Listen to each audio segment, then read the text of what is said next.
This is the story of how one man started from nothing, avoided disaster before the dot-com bubble burst, and inadvertently caused a tech giant to lose billions of dollars.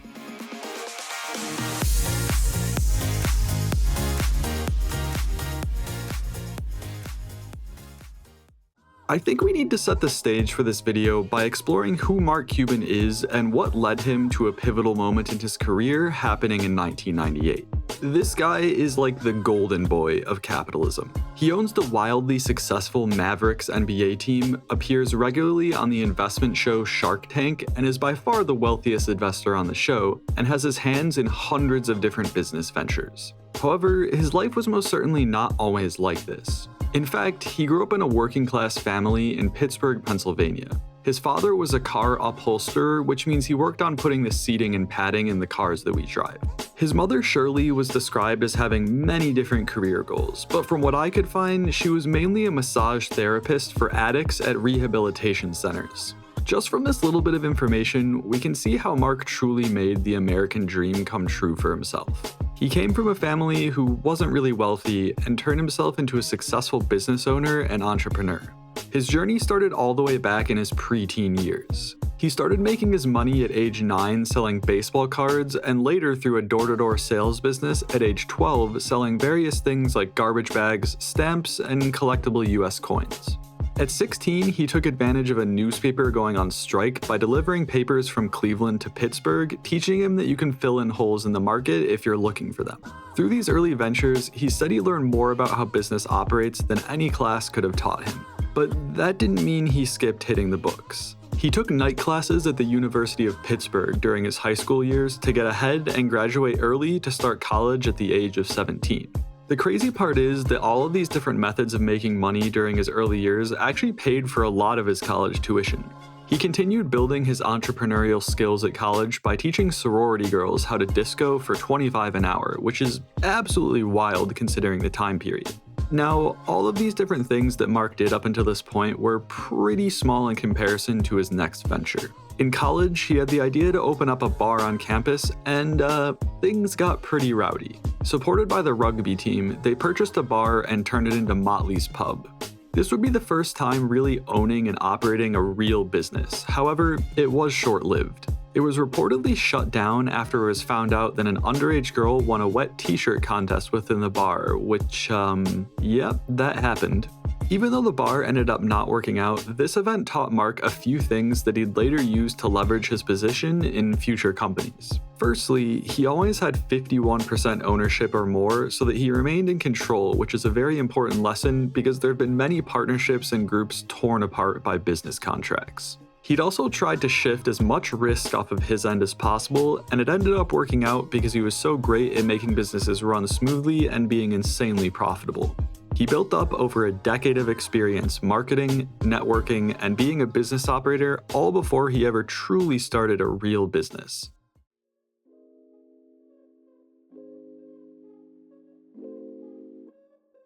The first piece to the story of Broadcast.com starts with Mark fresh off graduating from college and taking the $60 left to his name and moving to Dallas, Texas. He used the skills he had to land a job at a local bar and then later at one of the earliest computer software businesses called Your Business Software. This one job would lead to probably the most absurd chain of events that I've ever read about in business. Now remember, this is the early 80s. Computer software is pretty much fresh off the press and very, very few people knew how it worked or even how to use it. His job was to open up, clean up, and then sell software to clients. The only problem was, Mark didn't go to school for this, so he knew absolutely nothing about the software or how to sell it to people. This is where his experience before and during college comes in, as he knew he needed to get ahead to see any amount of success. He'd bring home computers and manuals for every single piece of software the company sold and read late into the night. This went on for a while, but he was eventually fired for insubordination, and his firing could possibly be the best thing that ever happened to Mark Cuban. It taught him that working under someone was not the way to go for him. Instead, he needed to become an owner. This would be the start of him founding his own software consulting business called Micro Solutions. Just to recap here, a guy from a working class family who didn't go to college for anything even remotely resembling computer engineering or software ended up starting and becoming the owner of one of the most successful software companies of their time. Micro Solutions was just the start of Mark Cuban's eventual empire, and he grew it to generate over $30 million in revenue yearly. In 1990, he'd later sell the company to CompuServe and gain around $2 million for himself out of the deal. This sale allowed him and his co-founder to create a new company called AudioNet in 1995. Later, it would be renamed to Broadcast.com, which will come into play later. AudioNet was one of the first internet-based radio services to ever exist, and Mark believed in the eventual growth of the internet, priming their company to explode in value.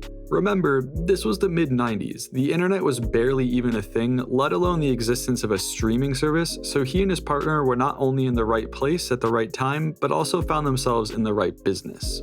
The perfect storm of circumstance, time period, luck, and of course Mark Cuban's business-savvy nature created an environment where in 1998 the company went public.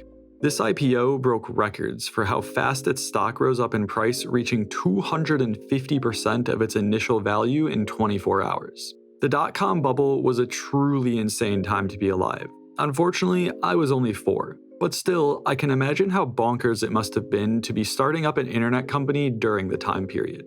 Now, I'm definitely no businessman myself, nor do I really have any qualifications to say this, but holy cow, this company was overvalued. This is not to throw shade at Mark or anyone else involved during this time, because the entire world was in an online crazed frenzy. To really show the scale of this growth, the Nasdaq index rose over 400% in value in the span of 5 years from 1995 to 2000, and everyone wanted in on the money. A combination of low interest rates and the novel concept of making a business online led to a horde of companies being started up, many of which without the business end kept in check. This resulted in a majority of companies in the space going bankrupt when the bubble burst in 2000. However, by the sounds of what I've just said, you may be thinking, what happened to Broadcast.com during all of this? Well, definitely nothing good. However, let's rewind about 2 years back. Now we get to the meat of the video, the creme de la creme, the big cheese. The dot-com explosion was in full swing. Google got founded, and NASA began assembling the International Space Station, sending a crew of 6 Americans up to work on it. This was a truly remarkable time in US history, as well as probably the most crazy year of Mark Cuban's entire life.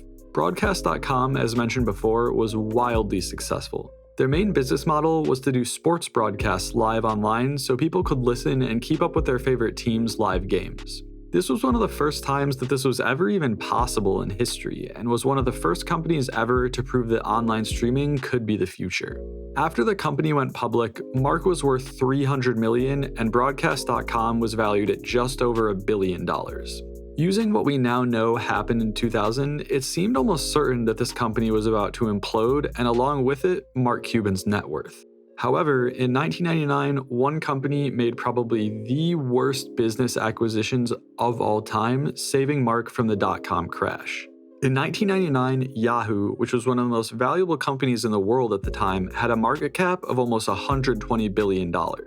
Yahoo was what Google is now during their peak, and it seemed like they could not fail. However, their fate was set in stone after they decided to buy Broadcast.com for an absolutely insane $5.7 billion. To their credit, being first in line to cash in on the new streaming business, which nowadays is a multi-billion-dollar industry, seemed like a good idea at the time. However, what was most definitely not a good idea was paying that much for it.